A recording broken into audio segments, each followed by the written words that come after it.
Thomas and Friends, making tracks to great destinations. Learning Curve is proud to support Thomas and Friends on PBS Kids.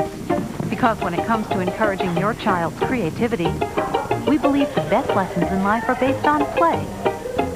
Learning Curve, toys and infant care products.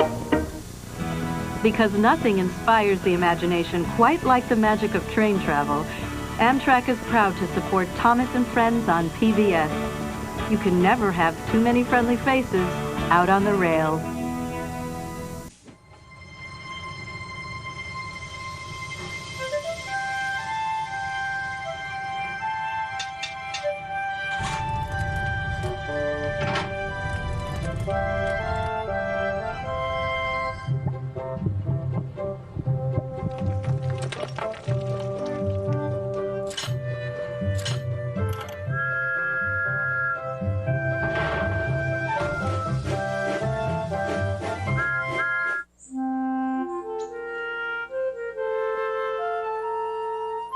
Dear Christopher, here is your friend Thomas the Tank Engine.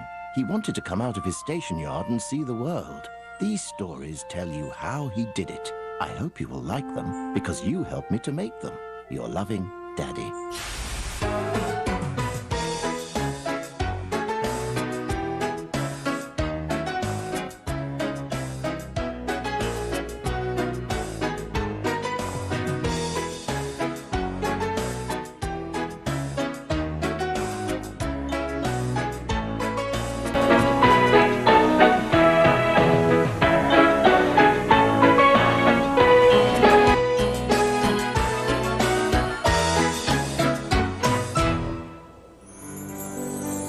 The island of Sodor is surrounded by beautiful blue sea.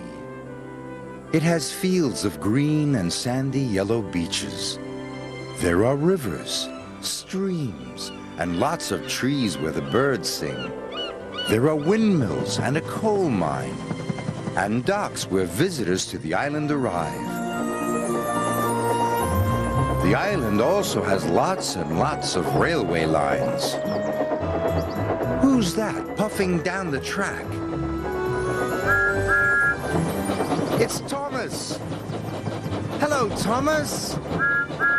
Hello, everybody! Welcome to the island of Sodor.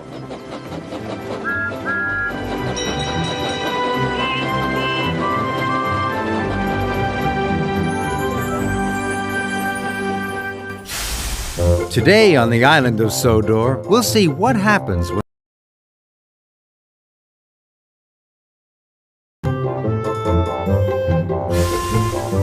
Thomas will show us one of the island's very special places. But first,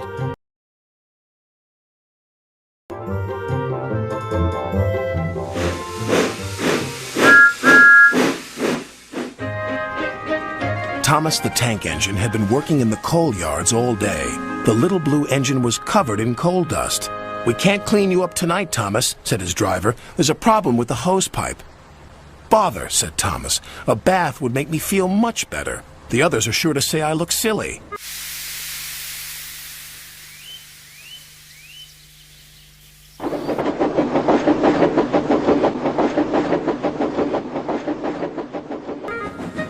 But the engines were too busy arguing to notice Thomas. James was talking loudest of all. "I deserve a new coat of paint. Sir Topham Hatt says I'm the pride of the line, and—" "Rubbish," huffed Henry. "We're all the pride of the line." "It's been like this all day," confided Percy to Thomas. "James is getting a new coat of paint and won't stop boasting about it." "Why, James? I'm the one who needs a new coat. Look at me." "I'd rather not," retorted James. "You're not a pleasant sight, and wouldn't understand the needs of a really important engine." Thomas was fuming. Next morning, as James was being repainted, Henry had an accident. "If you can't push cars properly, Henry, why not talk to a tree instead? You know how much you like the forest." "As a matter of fact, Bossy Boiler, Sir Topham Hatt is inspecting the island for trees that are too close to the line. He's worried they might cause trouble." "Pah!" laughed James. "If I came upon a tree, I'd just push it aside." "Really?" Henry replied. Soon James was showing off his paintwork. "Make way for an important engine." "You wouldn't feel important if one of those trees crashed on you. You'd feel hurt," reproached Percy. "Rubbish! It wouldn't dare." "You should be careful, James. Trees can be just as powerful as engines," advised Terence. "Oh, please." "Now, excuse me, Sir Topham Hatt needs me to pull the express." And he huffed away.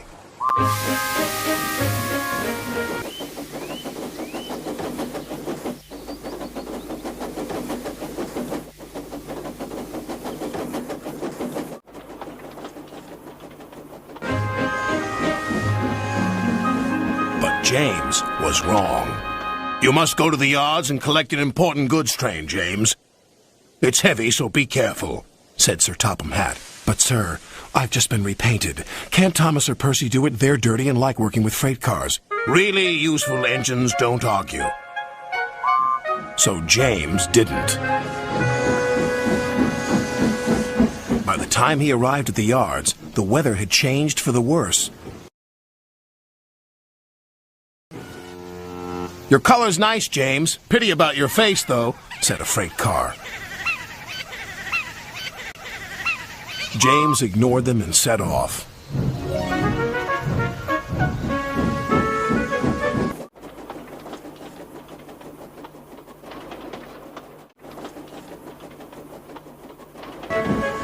Soon they came to a hill, and his driver knew they were in for a difficult time.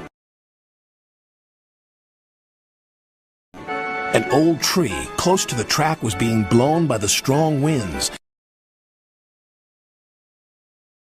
and the rain had weakened the slope. All of a sudden, the tree moved.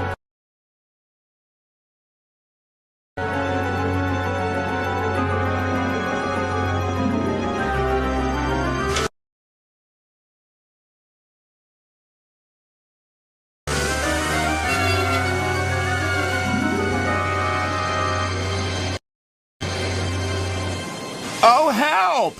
cried James. "Go away!" But of course, the tree couldn't.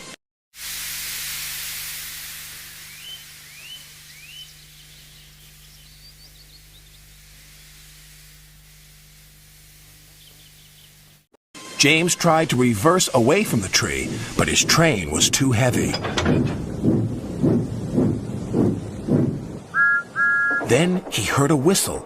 "It's Thomas," called his driver. James felt embarrassed and worried that Thomas would laugh at him.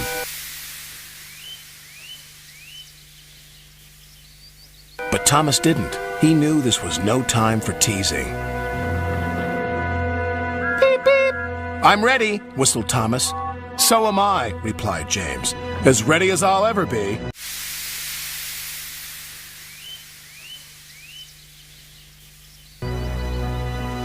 They were just in time.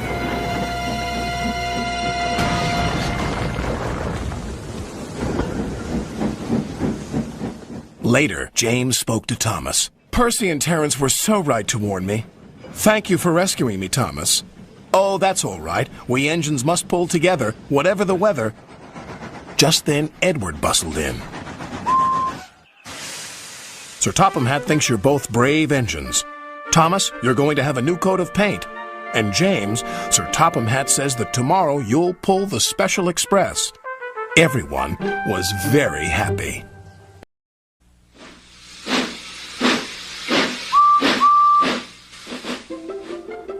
Here are some dots. If we join the dots, we will see one of our favorite friends on Sodor. Can you guess which friend it is? Let's join the dots and find out. Off we go. First, around the buffers. Those look like an engine's buffers. Now the wheels. 1, 2 pairs. Then around the back. There's no separate coal tender. Do you know which engine this is yet? There is the dome and the funnel. This is a small engine. And this engine is green. It's Percy. Hello, Percy.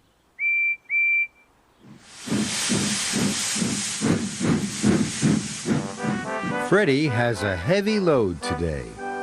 It has to be delivered to the transfer yards. First, he has to go up the steep hill. Does Freddy have to puff fast or slow? If he puffs up slowly, the load will pull him back down before he gets to the top. So what should Freddy do? That's right. Freddy has to puff up the steep hill quickly.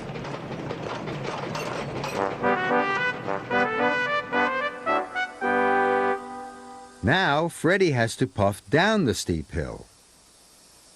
Does Freddy have to puff fast or slow? If Freddy puffs down too fast, his heavy load could push him off the track.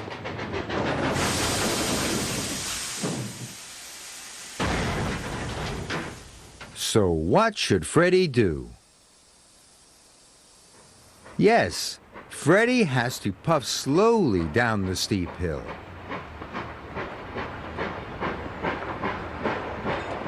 Freddy put on his brakes so he could puff down slowly. Now he can deliver his load safely to the transfer yards. Well done, Freddy.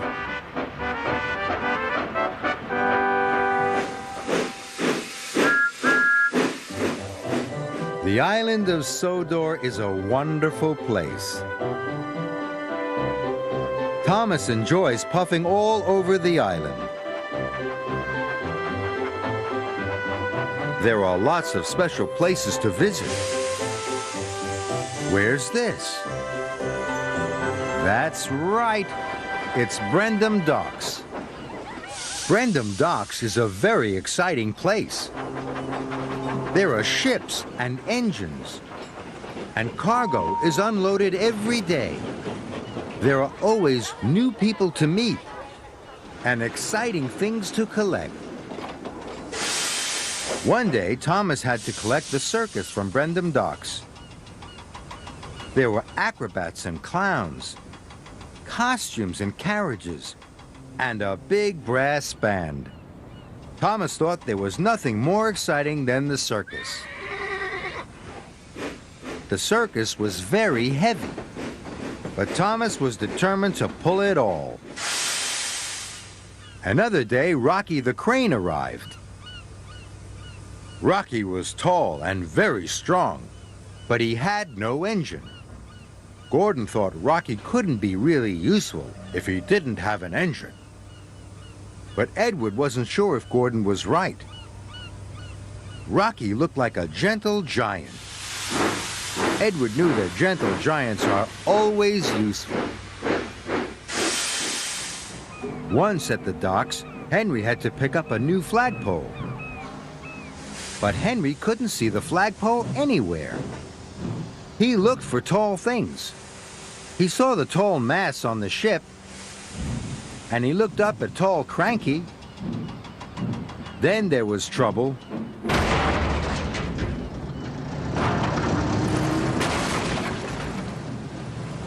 Henry didn't expect to see the flagpole lying flat. Henry felt very silly. Brendam Docks wouldn't be the same without Cranky. Cranky was unloading a very heavy crate on the end of his hook.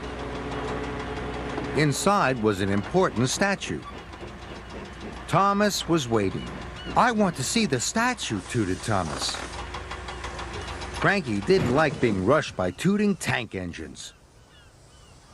Cranky asked Thomas if he thought the statue was of him. Thomas thought the shape of the statue was exactly like him. He was very excited. All those engines think they are more important than anything else on the island, Cranky thought crankily. Thomas smiled. That's why Brendam Docks is a very special place for Cranky. There are so many special places on the island of Sodor. Next time, Thomas will show us somewhere else.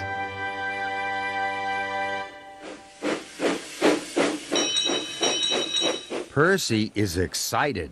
He is going to look for some hidden treasure. This map will help Percy find the treasure. The treasure is hidden under the red cross. The dotted line will lead Percy to the cross. Percy is ready to go. Can you help him? Percy has come to a junction. Which way should he go now? Should Percy go towards the hill or towards the lake? The dotted line goes towards the hill. That's right. So Percy should go that way. Percy has come to another junction. Which way should he go now? Should Percy go towards the castle or towards the farm? The dotted line goes towards the castle. That's right. So Percy should go that way. Percy has arrived at the castle. He's very near the treasure now. Which way should he go next? Towards the village or towards the cross? That's right. Percy has found the treasure, but he couldn't have done it without you. Well done, everyone.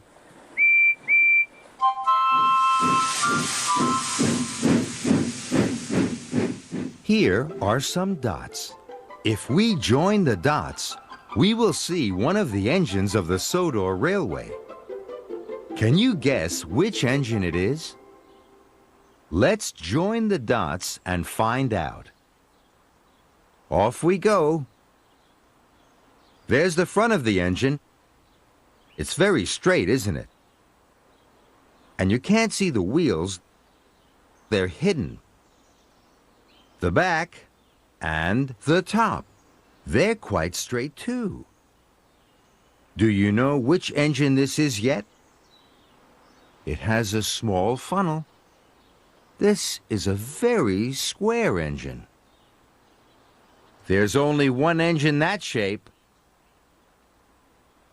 Yes, it's Toby. Hello, Toby.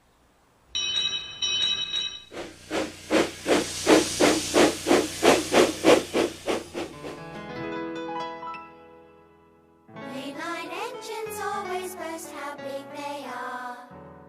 Superior by far. But little engines toil away from dawn till dusk, without a fuss or care.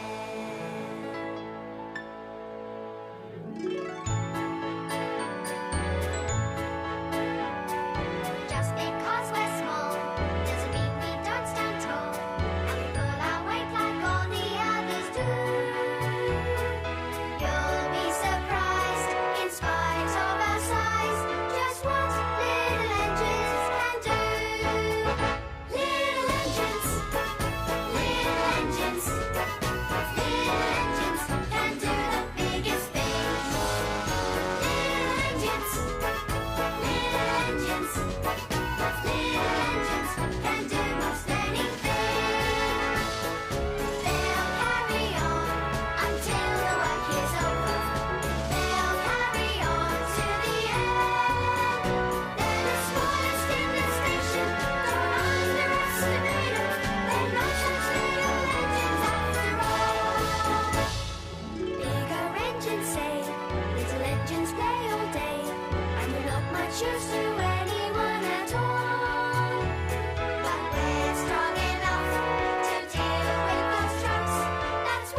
Early one morning, Gordon's fire would not light. "I don't know what's wrong," sighed the firelighter. "There must be gremlins about." "What are gremlins?" asked Percy. "I've heard that they're little green men who play tricks," replied Thomas. "Can we find one?" "Pah!" said James. "Gremlins don't exist. They're just an excuse when things go wrong. If Firelighter says there are gremlins, there are." "Ha!" snorted James. Sir Topham Hatt had heard everything. "Silence!" he said. "I am expecting a VIP, a very important person today. She has heard that all my engines are really useful. Please prove it." "Yes, sir," they all said. "As long as the gremlins let us." "What gremlins?" "The ones in Gordon's fire, sir. That's why he's not ready yet." "I'll see about that," thundered Sir Topham Hatt. And he did. "Gordon, I expect you to be on your best behavior today. You are to pull the special coach for my special visitor. But no high speeds, please. She won't like that." Gordon was proud and pleased. He was waiting for his special coach when Percy puffed in with some freight cars. "What's the matter, Gordon? You're late."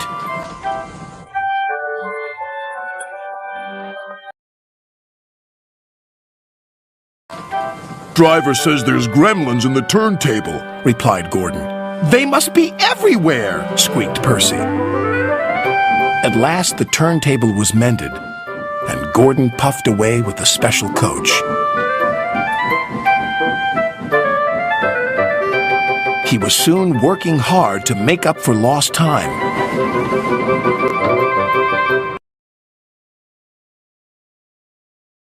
After he arrived at the station, Sir Topham Hatt became concerned. "Where's Thomas?" he wondered. "He's supposed to be bringing my visitor from the docks." "Huh," huffed Gordon. "Thomas isn't really useful if he's late." But it wasn't long before Thomas arrived. "I'm sorry. A cow strayed on the line and we had to wait for the farmer to take her away. But driver says your visitor is here safe and sound." "Indeed she is," smiled Sir Topham Hatt. "How nice to see you." "Who is it?" whispered Percy. "I don't know," replied Thomas. "But Sir Topham Hatt is certainly keen to please her. He's arranged a special party for her." "She's got a dog as well," said Percy. "Well, come on, Thomas," said the driver. "You need a drink." "Pah!" puffed Gordon. "Thomas is just a lazy little engine. Sir Topham Hatt is expecting me to arrive on time. We're late because of Thomas." Gordon's driver decided to make up for lost time. Then there was trouble. "I think we better slow down. This is an old line and could make things uncomfortable for the VIP." And it did. She was taking a bath and the water was slopping all over the place. "Oh!" she cried.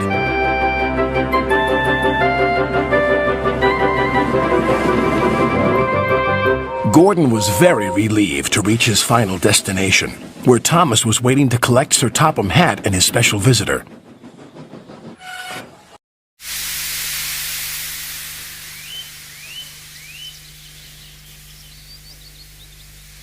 He blew an extra long whistle.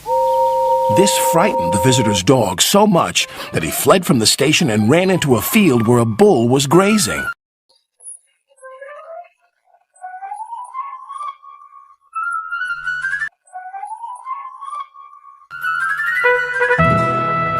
The bull frightened the little dog even more.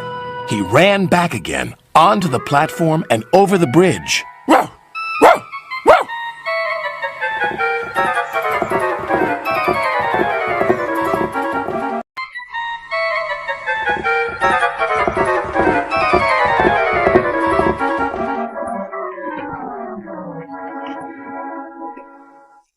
He didn't stop until he jumped straight into Thomas's cab.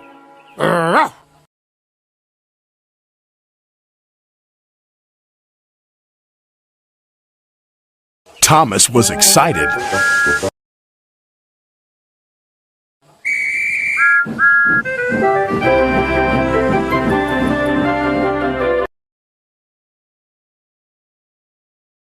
But he had a wonderful ride all the way to the docks.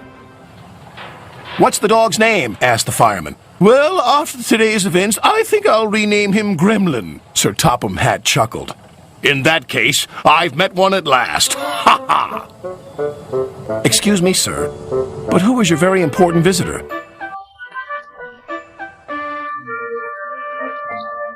Why, didn't I tell you? This lady is my mother, and she agrees with me. You are indeed really useful engines, and my mother, of course, is always right. Ha ha ha ha!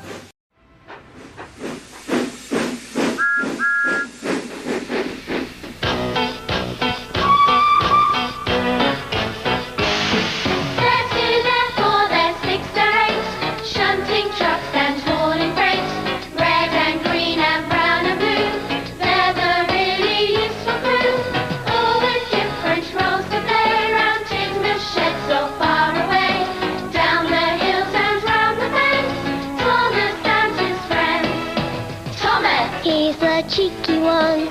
James. He's vain but lots of fun. Percy. Pulls a mail on time. Gordon. Thunders down the line. Emily. Really knows her stuff. Henry. Toots and huffs and puffs. Edward. Wants to help and share. Toby. Well, let's say he's square. There's two, there's four, there's 6, there 8. Shunting trucks and hauling freight. Red and green and brown and blue. They're the really useful crew. All with different roles to play. Round timber sheds or far away. Down the hills and round the bends. Thomas and his friends. They're 2, they're 4, they're 6, they're 8. Shunting trucks and hauling freight. Red and green and brown and blue. They're the really useful crew. All with different roles to play. Round timber sheds or far away. Down the hills and round the bends. Thomas and his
Watching is learning. Orajel Training Toothpaste and Arm & Hammer Spin Brush Kids Toothbrushes. Proud supporters of Healthy Smiles and Thomas & Friends on PBS.